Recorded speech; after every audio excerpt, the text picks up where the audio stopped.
సభాధ్యక్షులు పెద్దలు పూజ్యులు శ్రీ లక్ష్మణ్ రెడ్డి గారు, వేదికను అందించిన పెద్దలందరికీ, వేదిక ముందు ఆశలైన పెద్దలకు, పాత్రికేయులకు, సోదర సోదరులందరికీ కూడా నా హృదయపూర్వక నమస్కారాలు. రామోజీరావు గారి జీవితం ఒక ప్రభంజనం. ఆయన అక్షరం ఒక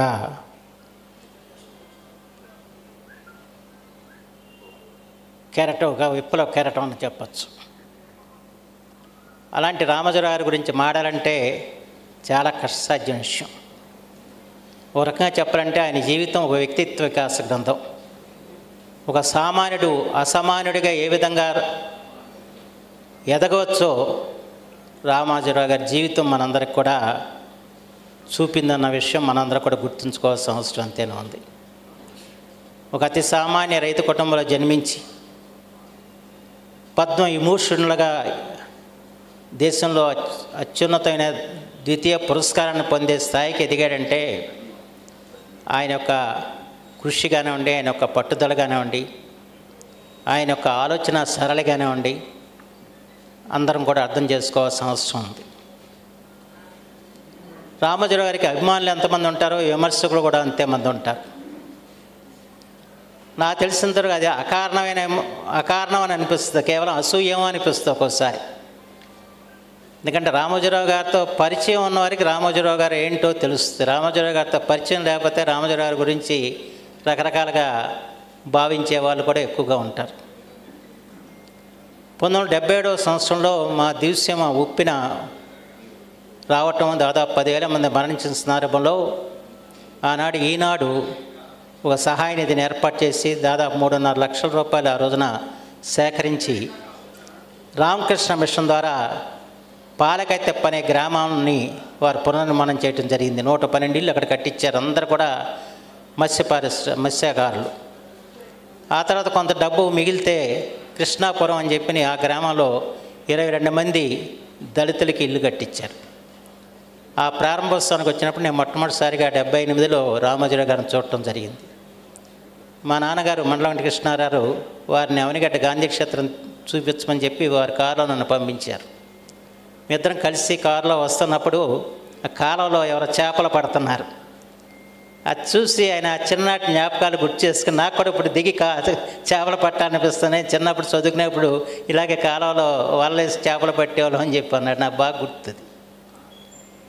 ఇక తర్వాత వారితో సన్నిహిత సంబంధం ఏర్పడిందంటే దానికి కారణం కేవలం తెలుగు భాష అని చెప్పి పత్రం మనం చేస్తున్నాను. తెలుగు భాష పరిరక్షణ కోసం నిజంగా తెలుగునాట పాటుపడిన మహానుభావుడు ఎవరైనా ఉన్నారంటే అది ఒక్క రామోజీరావు గారే అని చెప్పి మాత్రం మనం గర్వంగా చెప్పుకోవచ్చు అని చెప్పి మాత్రం మనం చేస్తున్నాం. తెలుగు భాష పరిరక్షణ కోసం కొన్ని ఉద్యమాలు చేపట్టినప్పుడు ఆయన వెన్నుదన్నుగా నిలిచారు. ఆ తర్వాత నేను అధికార భాషా సంఘం అధ్యక్షుడైనప్పుడు ఆయన అంతా మనఃపూర్తిగా ఆశీర్వదించడమే కాకుండా ఎంతో ఆయన సహాయ సహకారాలు కూడా అందించిన సంగతి కూడా ఈ సందర్భంలో చెప్పుకోవాల్సిన అవసరం ఉంది.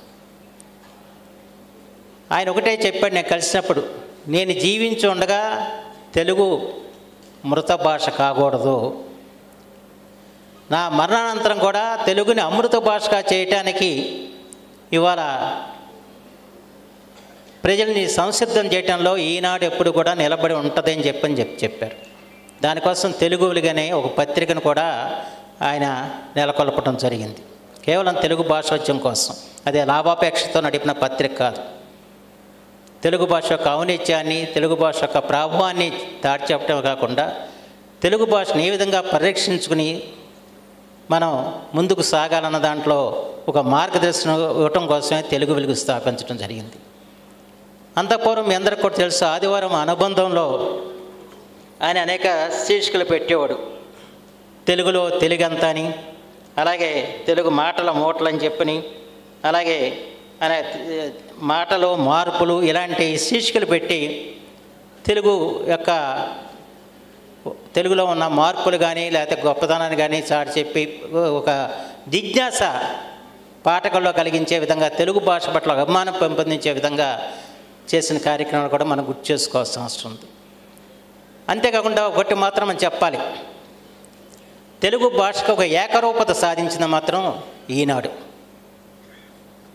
తెలుగు భాషా స్వరూపం అని చెప్పి వారు ఒక పుస్తకం ఒకటి ప్రచురించారు. అది ఆనాటికి ఈనాటికి కూడా పాత్రికేయులు ఏ పత్రికలో ఉన్నా కూడా పాత్రికలకైనా అది కరదీపిక. అలాగే వ్యవహారిక కోశం కూడా ఒకటి వారు రూపొందించడం జరిగింది. ఈ రెండు కూడా పత్రికా రంగంలో ఎవరైనా వార్తలు రాసే వాళ్ళకి ఆ రెండు కూడా కరదీపికలు లాంటివి, దీపస్తంభాలు లాంటివి అని చెప్పచ్చు. అంతేకాకుండా ఆయన జీవితంలో ఒక మహా నిఘంటువుని నిర్మాణం చేయాలి అని చెప్పిన దానికి ఒక ప్రత్యేకించి చాలామంది పండితులతో వారు ఒక కార్యక్రమం కూడా రూపొందటం జరిగింది. దాంతోపాటు నాకు తెలిసిన వరకు జర్నలిజం కళాశాలను స్థాపించింది మాత్రం ఈనాడే. కొన్ని వేల మంది పాత్రికేయులకి ఎలా రాయాలో, భాషను ఏ విధంగా ఉపయోగించాలో ఇవన్నీ కూడా నేర్పిన ఏకైక పత్రిక ఈనాడు అని చెప్పక తప్పదు. కొన్ని వేల మందిని ఈ జర్నలిజం కళాశాల ద్వారా బయటకు తీసుకొచ్చారు. ఆ ఈనాడు జర్నలిజం కళాశాలకి ప్రిన్సిపల్గా నాగేశ్వరరావు గారు పనిచేయడం జరిగింది. వీరే దాదాపు 3000 మందిని తయారు చేశారు నాగేశ్వరరావు గారు ఈనాడు జర్నలిజం కళాశాల నుంచి. అంటే వీరికి ముందు ఇంకెంతమంది ఎన్ని వేల మంది అయ్యారో ఆలోచించండి. కనీసం ప్రతి సంవత్సరం 100 మంది తక్కువ కాకుండా ఈనాడు జర్నలిజం కళాశాల నుంచి బయటకు వచ్చిన వాళ్ళు ఉన్నారు. అనుకోకుండా వాళ్ళల్లో ఎమ్మెల్యేలు ఉన్నారు, ఇంకా ప్రభుత్వంలో ప్రధాన పాత్ర నిర్వర్తించిన వాళ్ళు ఉన్నారు, ఎంపీలు కూడా అయిన వాళ్ళు ఉన్నారు.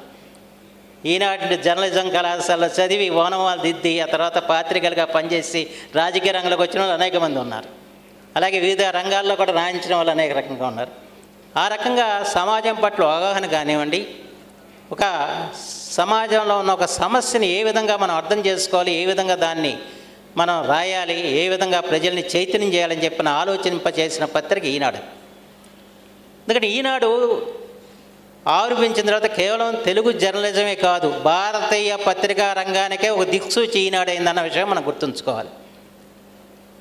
ఎప్పుడైనా ఒక పత్రికా రంగ చరిత్ర రాసేప్పుడు ఈనాడు ముందు ఈనాడు తర్వాత అని రాయాలి.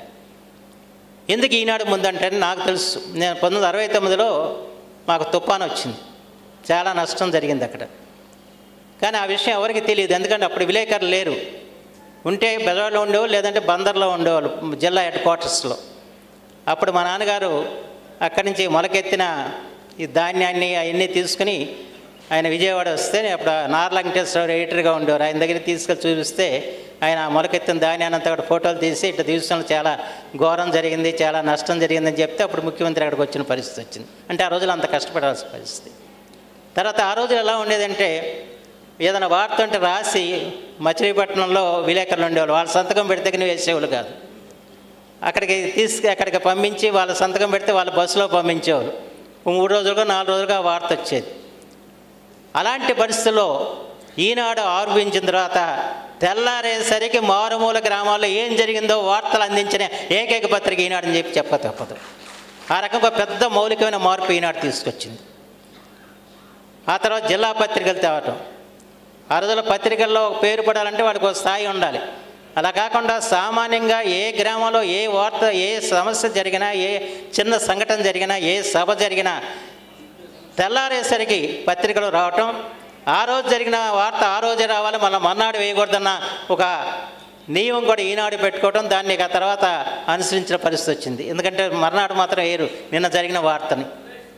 అంటే తెల్లారేసరికి వార్త రావాలి. సూర్యుడు ఉదయించే నాటికి ఈనాడు పత్రిక ఇంట్లో వాలేది. అప్పటికి రాష్ట్రంలో ఎక్కడ ఏమోలు ఏం జరిగినాయి అన్ని వార్తలు మన సమగ్ర స్వరూపంగా మనకి ఈనాడులో సాక్షాత్కరించాయి. ఆ రకమైన గొప్ప మార్పులు ఈనాడు తీసుకొచ్చిన సంగతి మనం గుర్తుంచుకోవాలి. ఆ మార్పులకు సృష్టికర్త రామోజీరావు గారు అన్న విషయం కూడా మనం గమనించాల్సిన అవసరం మాత్రం ఎంతైనా ఉందని చెప్పి మాత్రం మనం చేస్తున్నాం.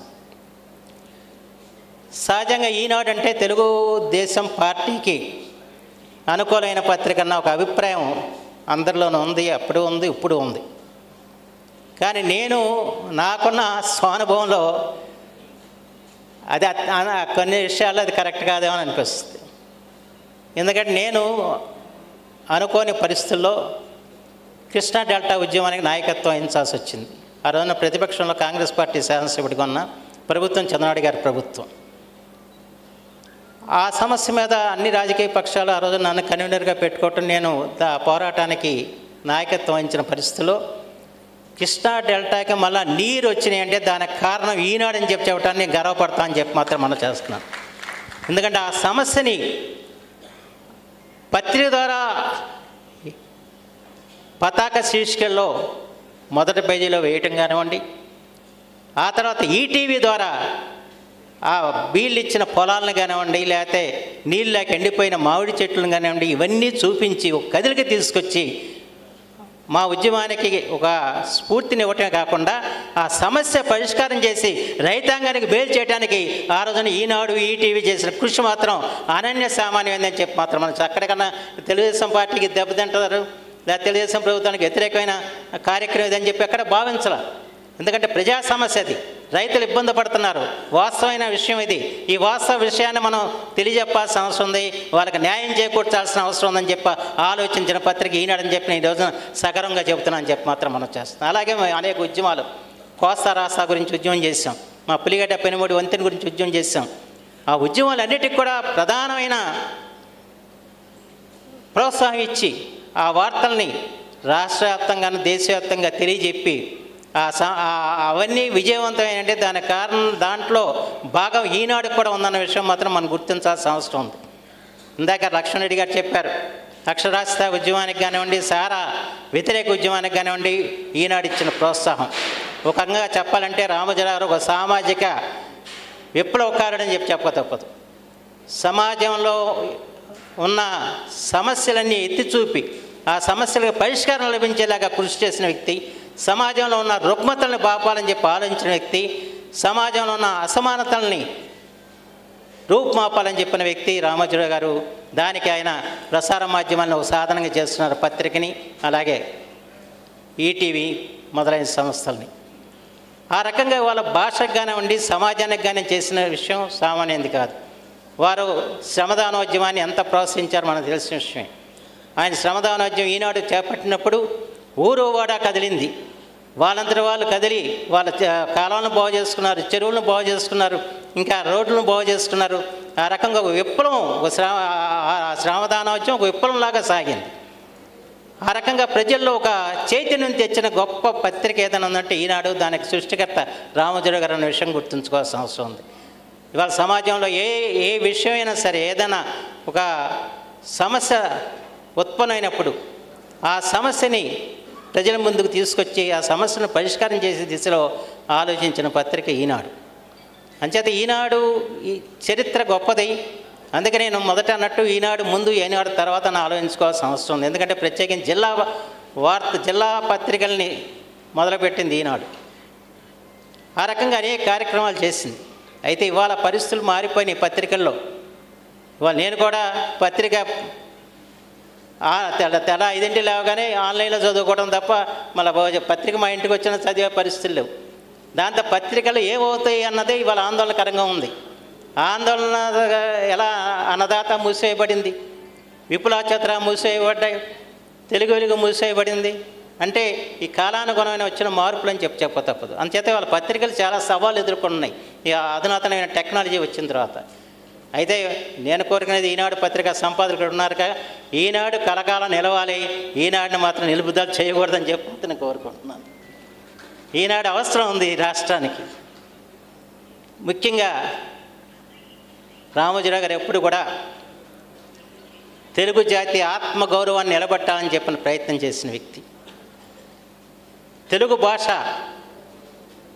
ఒక అమృత భాషగా వర్ధిల్లాలని చెప్పిన ఆశించిన వ్యక్తి. అంటే ఆయన తెలుగువారి కీర్తిని దశదిశలా వ్యాపింపచేయాలి, తెలుగు జాతి ఒక మహోన్నతమైన జాతి అని చెప్పని చాటాలని చెప్పిన తాపత్రయపడిన వ్యక్తి. ఇవాళ మనం అందరం కూడా ఆయన నివాళి అర్పించాలంటే 2 మార్గాలు. ఒకటి తెలుగు భాషను కాపాడుకోవటం, 2 ప్రజాస్వామ్యాన్ని కాపాడుకోవటం అని చెప్పి మాత్రం మనం చేస్తున్నాం. ఆయన జీవితం అంతా కూడా నియంతృత్వానికి వ్యతిరేకంగా పోరాడే, ఏ పార్టీ అధికారంలో ఉన్నా నియంతృత్వ పోకడలు వెళ్తే ఆ నియంతృత్వ పోకడలను ఎదిరించి ప్రజాస్వామ్యాన్ని కాపాడాలని చెప్పిన ప్రయత్నం చేసిన వ్యక్తి రామోజీరావు గారు. అంచేత ప్రజాస్వామ్యాన్ని కాపాడుకోవటం అన్నది వారికి మనం అర్పించే నివాళని చెప్పి మాత్రం మనం చేస్తాం. చిట్ట చివరిగా మన ఆంధ్రదేశంలో మళ్ళా ప్రజాస్వామ్య ప్రభుత్వం ఏర్పడిన తర్వాత చూసి ఆయన మరణించాడు. ఒక నియంత్రిత ప్రభుత్వాన్ని సాగనింపిన తర్వాత ఆయన భౌతికంగా తనువు చాలించిన పరిస్థితి కూడా మనం గమనించాలి. అంచేత ఎప్పుడు కూడా ప్రజాస్వామ్యానికి ఏ విఘాతం వచ్చినా కూడా ఆ విఘాతాన్ని ఆయన ఎదిరించి నిలబడ్డాడు. ఎన్ని కష్టాలు ఎదురైనా ఆయన చివరిలో ఆయన పడ్డ కష్టాలు మనందరికీ తెలిసిన విషయమే. ఆయన ఎలాగైనా జైలుకి పంపాలని చెప్పి చేసిన ప్రయత్నాలు మనకు తెలిసిన విషయమే. అయినా చలించిన వ్యక్తి ఒక ధీరుడు, వీరుడు రామోజీరావు గారు అనటంలో ఎటువంటి సందేహం లేదని చెప్పి మాత్రం మనం చేస్తున్నాం. అంచేతనే వారికి మనం నివారించడం ఏదో ఫోటోలకి దండలు వేయడం లేదా విగ్రహాలు పెడతాం కాదు. ఒకటి ప్రజాస్వామ్యాన్ని నిలుపుకోవటానికి ప్రతి ఒక్కరూ ప్రతిపోనాల్సిన అవసరం ఉంది. రెండోది తెలుగు భాషని కాపాడుకోవటం మనందరి కర్తవ్యం కావాలి. ఆ రెండు కర్తవ్యాలు నిర్వర్తిస్తే రామోజీరావుకి నిజమైన నివాళి అర్పించిన వాళ్ళు అవుతామని చెప్పి మాత్రం మనం చేస్తూ ఈ రోజున అవకాశం ఇచ్చిన లక్ష్మణరెడ్డి గారికి ధన్యవాదాలు తెలియజేస్తూ సెలవు తీసుకున్నాను. జై.